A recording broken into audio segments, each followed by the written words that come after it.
நம்முடைய தவறான உணவு முறைகளால் முதலில் பாதிக்கப்படுவது நமது உடலின் ஜீரண செயல்முறை தான். ஜீரணம் பாதிக்கப்படுவதை தொடர்ந்துதான் நமது உடலில் கழிவுகள் உருவாகின்றன. கழிவுகள் என்பது முறையாக ஜீரணிக்கப்படாத உணவு கூறுகளின் தொகுப்பே ஆகும். இக்கழிவுகளை உடலால் அவ்வப்போது வெளியேற்ற இயலாத சூழலில் அவைகள் உடலில் பல்வேறு இடங்களில் பல்வேறு தன்மைகளில் தேங்க ஆரம்பிக்கின்றன. தேங்கி இருக்கும் இக்கழிவுகளை உடலை விட்டு நீக்குவதற்காக நமது உயிராற்றலால் நிகழ்த்தப்படும் ஒரு நன்மை பயக்கும் நிகழ்வுதான் காய்ச்சல். தேங்கிய கழிவுகள் நமது உடலை விட்டு வெளியேறும்போது நிச்சயமாக பசியின்மை, உடல் சோர்வு, மன உளைச்சல் போன்ற அசௌகரியங்கள் ஏற்படத்தான் செய்யும். அதுபோன்ற நேரங்களில் காய்ச்சல் பற்றிய மேற்சொன்ன புரிதல்கள் நமக்கு அழகிய பொறுமையை வழங்க முடியும். நாம் பொறுமையாக இருந்தால் மட்டுமே நமது நோய் எதிர்ப்பு ஆற்றல் விரைவாகவும் நிறைவாகவும் அதன் பணிகளை செய்ய முடியும். ஆனால் சிலருக்கு காய்ச்சலின் போது தாங்க முடியாத கஷ்டங்கள் இருக்குமானால் அதற்கேற்ற மருத்துவ அணுகுமுறைகளை செய்து கொள்ள வேண்டும். நம்முடைய இரத்த அழுத்தம் அதனுடைய வரம்பின் எல்லையை மீறி உயர்கிறது என்றால் உடலில் ஏற்பட்டுள்ள ஏதோ ஒரு நோய்த்தன்மையை சரி செய்ய நம்முடைய உடல் முயலுகிறது என்பதே அர்த்தமாகும். என்ன மாதிரியான நோய்த்தன்மை உடலில் ஏற்பட்டிருக்கின்றது, அது ஏன் ஏற்பட்டது, அந்த நோய்த்தன்மையை சரி செய்யும் முயற்சியில் ஈடுபட்டிருக்கக்கூடிய நம்முடைய உடலுக்கு நாம் எந்த வகையில் உதவ முடியும் என்றுதான் நாம் சிந்திக்கவும் அதன் அடிப்படையில் செயல்கள் செய்யவும் வேண்டும். இதுதான் இரத்த அழுத்த உயர்ச்சியை ஒழுங்குபடுத்திக் கொள்வதற்கான உண்மையான இயற்கை மருத்துவ அணுகுமுறை. மாறாக எதை பற்றியும் சிந்திக்காமல் நேரடியாக இரத்த அழுத்தத்தை குறைப்பதற்கும் அதனை அடக்கி ஒடுக்கி கட்டுக்குள் வைத்துக் கொள்வதற்கும் பக்க விளைவுகளை தரக்கூடிய ரசாயன மருந்துகளை வாழ்நாள் முழுக்க சாப்பிடுவது என்பது இன்னொரு விதமான மருத்துவ அணுகுமுறை. இவ்விரண்டில் எது சரி என்று நாம் உணர்கிறோமோ அதனை நாம் செய்து கொள்ளலாம். ஆனால் உடலின் தன்னைத்தானே குணமாக்கி கொள்ளக்கூடிய இயல்பை ஆதரித்து அதற்கு உறுதுணை செய்யக்கூடிய மருத்துவ அணுகுமுறைகளை மேற்கொள்வதே பாதுகாப்பானது என்பது என்னுடைய கருத்து. நாம் உண்ணக்கூடிய உணவு நமது உடலுக்கானது மட்டுமல்ல, நம்முடைய மனதிற்கானதும் ஆகும். நமது உடலும் மனமும் சேர்ந்துதான் நமக்கான உணவை உட்கொள்ள வேண்டும். ஆனால் சாப்பிடும்போது டிவி பார்த்து கொண்டும் புத்தகம் படித்து கொண்டும் வேறு சிந்தனைகளிலும் சாப்பிடுவது என்பது மனதின் கவனம் உணவில் இல்லாத நிலையாகும். மனதின் கவனம் உணவில் நிலை கொள்ளாமல், அதாவது உணவு உட்கொள்ளுதலில் மனதை முழுமையாக ஈடுபடுத்தாமல் நாம் உட்கொள்ளும் உணவு நமக்கு நன்மைகளை தராது என்பதை உணர்வு ரீதியாக நாம் ஒவ்வொருவரும் ஏற்றுக்கொள்வோம். நாம் என்ன சாப்பிடுகிறோம் என்பதை விட அதனை எப்படி சாப்பிடுகிறோம் என்பதுதான் நமது உணவுகளின் மூலம் நாம் ஆரோக்கியத்தை அடைந்து கொள்கின்றோமா அல்லது நோய்களை அனுமதித்துக் கொள்கின்றோமா என்பதை தீர்மானிக்கின்றது. உணவுகளின் தரங்கள் குறைந்து கொண்டிருக்கும் இந்த நவீன வாழ்வியலில் உண்ணும் முறைகளில் நாம் கவனம் செலுத்துவதுதான் நம்மை பாதுகாக்கக்கூடியதாக அமையும். எனவே ஒவ்வொரு முறையும் உணவு சாப்பிடும்போது உணவை மென்று சுவைத்து உமிழ்நீரில் கலந்து பொறுமையாக சாப்பிட வேண்டும். வானத்தின் மழையும், மழையால் உயிர் பெறும் நிலமும், நிலத்தில் விளையும் உணவும், உணவால் அமையும் உயிர்களின் வாழ்வும் நமக்கு எதனை உணர்த்துகிறது என்றால், வானத்தை இறைவன் நம் வாழ்வாதாரத்திற்கான கருவூலமாக படைத்திருக்கின்றான் என்பதை. அண்டத்தில் உள்ளது பிண்டத்திலும் உள்ளது என்கிறபடி வானம் அல்லது ஆகாயம் என்பது நமது உடலுக்குள்ளும் இருந்து கொண்டிருக்கிறது. அக்குபங்சர் மருத்துவ மரபில் அதனை ஆகாய சக்தி என்று அழைக்கின்றோம்.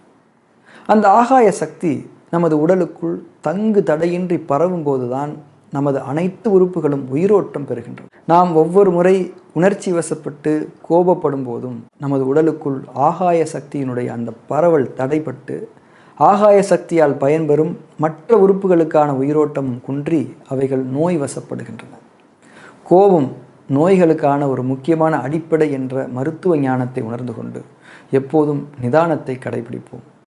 காலை வேளைகளில் நமக்கு ஏற்படக்கூடிய பசி உணர்வு என்பது முந்தைய நாள் நாம் நமது இரவு உணவை எடுத்துக்கொண்ட நேரம், அந்த உணவின் தன்மை, முந்தைய நாளின் நமது இரவு தூக்கத்தின் தரம் மற்றும் காலையில் நம்முடைய திடக்கழிவுகள் வெளியேற்றத்தின் தன்மை ஆகியவைகளை எல்லாம் சார்ந்ததாகும். எனவே காலை வேளைகளில் நாம் நம்முடைய பசி உணர்வை உறுதிப்படுத்தி கொண்ட பின்னரே காலை உணவை உட்கொள்ள வேண்டும். மேலும் நமக்கான பசியின் அளவையும் உணர்ந்து கொண்டு அதற்குரிய அளவே காலை உணவை நாம் உட்கொள்ள வேண்டும். பொதுவாக நாம் காலை வேளைகளில் பழக்கத்தின் விளைவால் முறையான பசி உணர்வை கவனிக்காமலேயும் மற்றும் நம்முடைய வழக்கமான அளவுகளிலும் உணவை உட்கொண்டு விடுவோம். அதுவும் காலை வேளைகளில் பெரும்பாலும் சற்றே அவசரமாகவே நாம் உணவை உட்கொள்வோம். இது போன்ற தவறுகளால் நம்முடைய காலை உணவு ஜீரணமாவது சரியாக அமைவதில்லை. இதன் விளைவாகவே பெரும்பாலும் காலை உணவை சாப்பிட்டவுடன் தூக்கம் வருதல், சாப்பிட்ட உடனேயே கழிவறை செல்ல நேருதல், தொடர் ஏப்பம் வருதல் போன்ற தொந்தரவுகள் ஏற்படுகின்றன. ஒரு தபால்காரர் நமக்கான செய்தியை கொண்டு வருவதைப் போல ஒரு நோய் என்பது நமக்கான ஒரு செய்தியை கொண்டு வருகிறது. நமது வாழ்வியல் ஒழுக்கங்களிலிருந்து நாம் தவறத் தொடங்கி இருக்கின்றோம் என்பதுதான் அந்த செய்தி. எனவே நமது வாழ்வியலின் அடிப்படை அம்சங்களான உணவு, ஜீரணம், கழிவு நீக்கம், ஓய்வு மற்றும் உறக்கம், உறவு நிலைகள், பொருளீட்டுதல், ஆன்மீக நிலைப்பாடுகள் ஆகியவற்றில் நாம் எதில் எந்த தன்மையில் தவறி இருக்கின்றோம் என்பதை சிந்தித்து அதிலிருந்து நம்முடைய தவறுகளை திருத்தி கொள்ள உறுதி கொள்ள வேண்டும். அதைத் தொடர்ந்துதான் ஒரு மருத்துவத்தை நாம் நாட வேண்டும். அந்த மருத்துவமே நமக்கு சுகமான நிவாரணத்தை தர முடியும். நோயின் ஒரே நோக்கம் நம்மை உணர்வு பெற வைத்து நம்மை ஒழுக்கமான வாழ்வியலில் நிலைநிறுத்துவதுதான். அதில் நாம் நிலை பெற்றுவிட்டால் செய்தியை கொடுத்த பின் தபால்காரர் சென்று விடுவதை போன்று நோய்களும் சென்றுவிடும். மாறாக நோய் கொண்டு வரும் செய்தியை புறந்தள்ளிவிட்டு நிவாரணம் மட்டும் அடைந்து கொள்ள முனைய வேண்டாம்.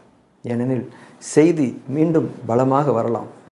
சரியான பசி, தாகம் இல்லாமல் இருத்தல், உணவு சரியாக ஜீரணமாகாமல் வயிறு கனமாகவும் உப்புசமாகவும் இருத்தல், வயிற்றில் சூட்டை உணர்தல், அடிக்கடி ஏப்பம் வருவது, அந்த ஏப்பம் சூடாகவும் சாப்பிட்ட உணவினுடைய வாசனையோடும் வருவது, சாப்பிட்டவுடன் அதீத சோர்வு மற்றும் தூங்க வேண்டும் போல இருப்பது போன்ற தொந்தரவுகள் நமக்கு இருக்குமானால் நம்முடைய மண்ணீரல் என்ற உறுப்பை வெப்பம் அதீதமாக தாக்கி கொண்டிருக்கின்றது என்று நாம் புரிந்து கொள்ள வேண்டும். இவற்றிலிருந்து விடுபட நாம் முதன்மையாக செய்ய வேண்டியது சரியான பசி உணர்வு வராத வரை சமைத்த உணவுகளை கண்டிப்பாக உண்ணாமல் இருப்பதாகும். பசி இருக்கிறதா இல்லையா என்ற குழப்பம் இருக்குமானாலும் சமைத்த உணவுகளை உண்ணுவதை நாம் தவிர்க்க வேண்டும்.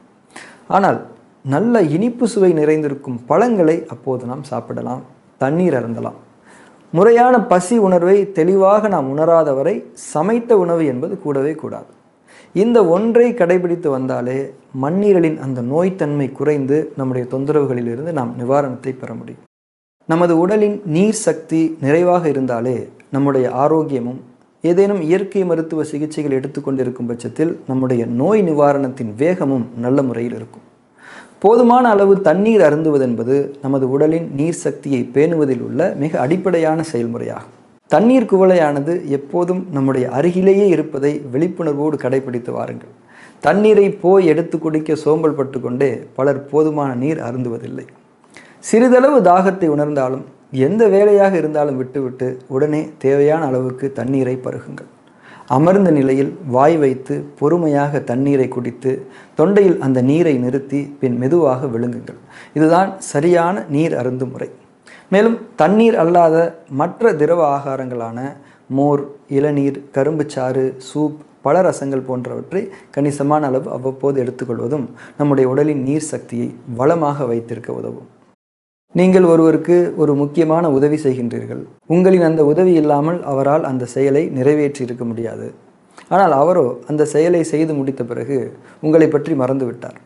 தான் அதனை முழுக்க முழுக்க செய்தேன் என்று நினைத்து கொண்டும் சொல்லிக்கொண்டும் இருக்கின்றார் என்றால் உங்கள் மனம் என்ன நினைக்கும் என்பது ஒரு பக்கம் இருக்கட்டும். அவரின் கூற்றில் ஒரு பெரிய பொய் இருக்கின்றது தானே.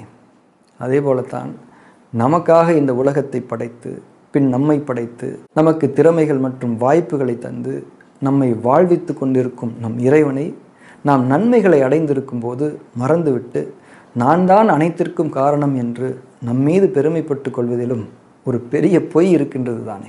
பொய் அழிந்து போகக்கூடியது. பொய் இருக்கும் இடத்தில் அழிவும் இருக்கும். நம்முடைய நோய்களுக்கும் சோதனைகளுக்கும் நம் பெருமை எனும் பொய்யேதான் காரணம். எனவே நம் வாழ்வின் ஒவ்வொரு தருணத்திலும் இறைவனுக்கு மனதார நன்றி செலுத்தி என்றென்றும் சுகமளிக்கக்கூடிய சத்தியத்தின் பக்கம் திரும்பிக் கொள்வோம். நாம் ஆரோக்கியமாக இருந்து கொண்டிருக்கும் நிலை என்பது இறைவன் நமக்கு அளித்திருக்கும் ஒரு வரம். ஒரு முறை சில மருத்துவமனைகளுக்கு சென்று அங்கிருப்பவர்களை பார்த்துவிட்டு வந்தாலே நமக்கு அளிக்கப்பட்டிருக்கும் வரத்தை நாம் உணர்ந்து கொள்ள முடியும்.